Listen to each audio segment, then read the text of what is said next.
欢迎收看第1052期北京不静音。今天呢，我来完成一份作业。我的频道有一位会员观众叫大熊，已经给我留了好几次言了，让我讲加拿大总理访华这个事情。我们从哪个角度来说呢？首先是这些天有一个说法非常的流行，就是说加拿大和中国成为了新的朋友。那么加拿大为什么这么做呢？是由于美国川普倒行逆施那么就失去了道义，所以逼得他的这些盟友加拿大呀，包括欧洲的一些国家法国、德国、西班牙等等，纷纷的去访华靠近中国甚至成为新的朋友。那这个说法本身当然是有很大的问题。那谁会喜欢这个说法呢？我觉得至少有3种人会非常喜欢这个说法。第一种人呢，当然是非常讨厌川普的人，对吧？就是川普做的一切都是错的。那么现在的国际上的所有的问题都要由川普一个人背锅那么这样的人会非常喜欢这个说法。那么第二种人呢，就是一些比较幼稚的左派会比较喜欢这个说法，因为在他们的价值观里，美国代表着这个国际社会的这个道义那么因为2战之后整个这个国际秩序是美国建立的嘛美国是民主自由的灯塔等等，这一套话术已经反复的讲了几十年了这样的人也很喜欢这种说法，是由于美国失去道义，对吧？失道寡助，得道多助所以这些国家从道义的角度纷纷的抛弃了美国一点点的在往中国去靠拢。那大家也就听明白了，谁会是第3个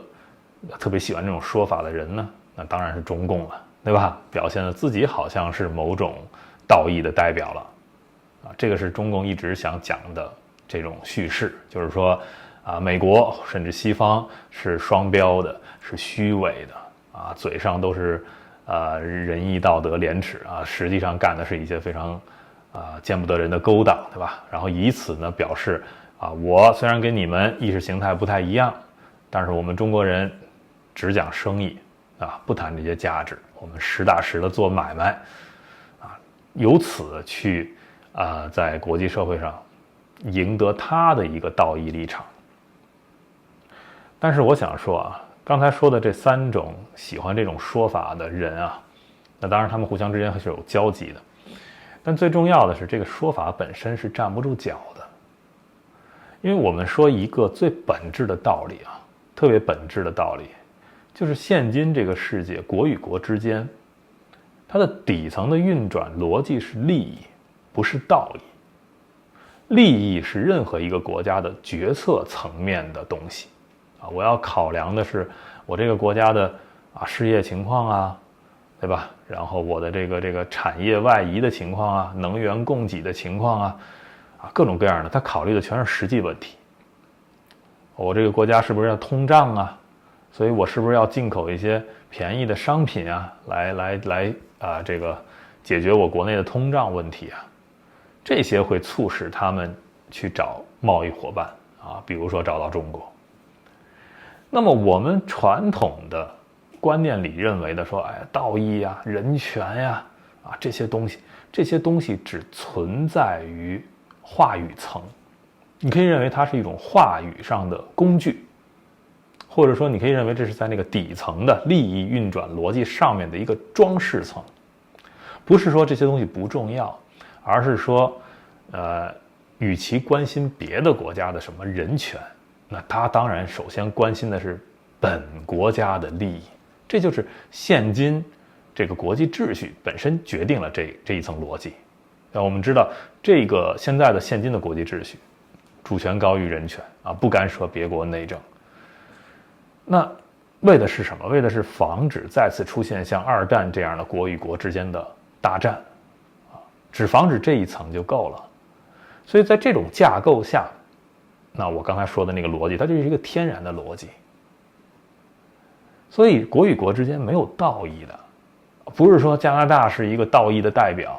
或者法国、德国就是道义的代表，然后于是呢，美国现在没有道义了，所以我们抛弃了它转向看起来好像还可以有道义的中国，不是这样的，逻辑就不是这样的。我们拿加拿大来举例，为什么修复跟中国的关系？为什么去做贸易？包括欧洲这些国家啊，一个最根本的原因就是，不是说因为川普让美国变成了一个道义的真空，不是，而是川普让美国变得不可预期了。美国自身的一个发展的现在的进程，导致其实他也在主动的想塑造一个全新的世界秩序。其实无论川普是否上台，那么美国的领导人都要面临这么一个抉择：你如何去塑造一个新的国际秩序，来让美国不是优先啊，就是更加的有利。那么在这个过程中呢，川普的手法是非常的不可预期性的，对吧？今天是盟友，明天就加关税了，所以这些国家就会对美国是一个高度的紧张。我不知道你要干什么，我不可预期，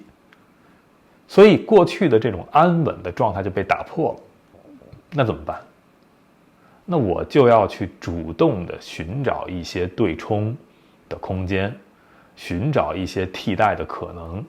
我不能把所有的这个国家的安危的这个全押宝在美国一方的身上，所以他们就会靠近中国。中国是一个大国，是一个制造大国，对吧？世界工厂这些大家都知道，所以不存在道义选择啊。有人说你们怎么能够跟这个中共这么邪恶的这个完全忽视中国人权的这么一个政府去？没有这些东西。我做生意，即便你告诉我说中共比如5年后、10年后他会垮台，中国玩不下去了，没关系，并不影响我今天访华，跟中国做生意，挣今天的钱，这些都不影响。所以从这个逻辑上来说，我们就明白。但是好，加拿大跟中国是成为真正的朋友了吗？那很简单的一个逻辑，大家去看加拿大有脱离美国的这一套安全体系吗？退出北约了，不再是这个五眼联盟共享这些军事情报了，都没有吧？所以特别简单，就是一个简单的一个生意关系。那当然了，聊到道义，我们可以多说几句啊。中国原本是有很多机会，可以去为自己在国际社会上去赚取这个道义分的，就是说，因为有很多国家是不满于西方的一些双标的做法，当然这里边还有很多的黑历史，对吧？殖民历史啦、贩奴历史啦，各种历史，所以夹杂在一起。那么中国原本的姿态是利用2战之后的这个国际秩序，对吧？主权高于人权，我也不干涉你们国家内政，你们也不要干涉我奴役中国人，我们也不讲这些意识形态东西，尤其是这个改革开放之后我们不讲这些共产主义那些意识形态的东西了，我们也不想解放全人类了，我们就做生意，赚钱做生意，这就是中国特别好的一个机会。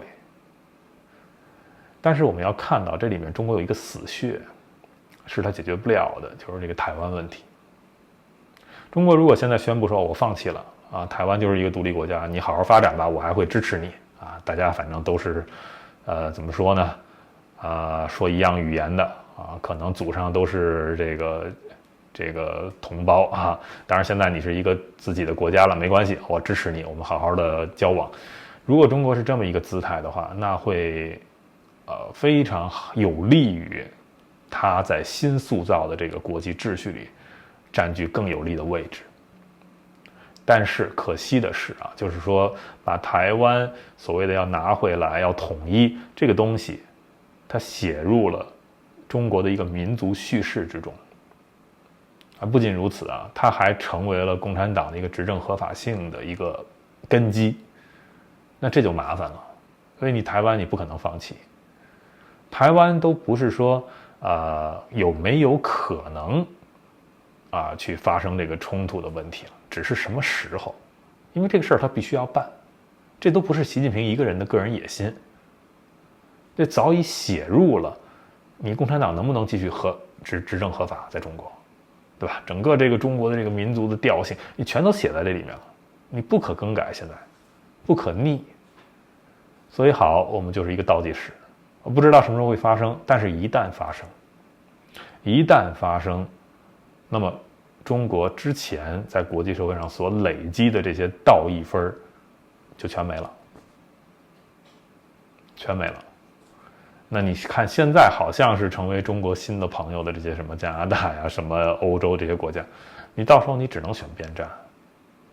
虽然我们知道底层逻辑，国与国之间没有道义，是利益，对吧？底层逻辑是这个，但是嘴上不能不说这些道义的事情。所以我们看得很清楚了，对吧？一旦发生台海的冲突，很多东西就彻底的变了。